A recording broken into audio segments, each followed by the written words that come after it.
Hello, বলছি ধর্মতলা থেকে new town নৌকা কটায় আছে? আচ্ছা, মাঝি ভালো হবে তো? আচ্ছা, সল্ট লেক যাওয়ার জাহাজটা কি ছেড়ে দিয়েছে? Hello, Uber company. বলছি আপনাদের ওই অপশনে নৌকা দেখাচ্ছে না কেন?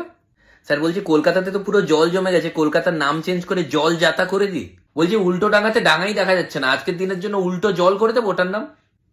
আচ্ছা, ডাঙা উল্টেই জল এসছে, আচ্ছা। আর পার্ক স্ট্রিটে স্ট্রিট দেখা যাচ্ছে না, ওটার নাম ওয়াটার পার্ক করে দিই। আর বলছি গড়িয়াতে গড়ানো যাচ্ছে না, গড়ালেই জল নাকে ঢুকে যাচ্ছে, কি করা যায় বলুন তো? স্যার কলকাতার অবস্থা তো খুবই খারাপ, ধর্মতলাও জলের তলায় চলে গেছে। আজ থেকে কি ওটা জলতলা? রাস্তার অবস্থা খুব খারাপ। খুব মানে খুব খারাপ। বাস কারগুলো কেমন যাচ্ছে দেখছেন? ভাবুন, মানে বাস কার ওইভাবে নদীতে চলে। স্যার আজকে অফিসে যেতে একটু সময় লাগবে, ও সাঁতার কেটে যেতে হবে তো, তাই কেউ বেরোতে পারছে না কাজে, একমাত্র অঙ্ক টিচার বাদ দিয়ে। ও, অঙ্ক টিচার আসছে? হ্যাঁ, ওরা তো যে কোনো অবস্থাতেই চলে যাবে। আপনার ছেলের অঙ্ক টিচার? হ্যাঁ, আমার ছেলেকে বললো 5-এর দাগের অঙ্কটা করে আসছে। হ্যালো স্যার, কতদিন ছুটি থাকবে?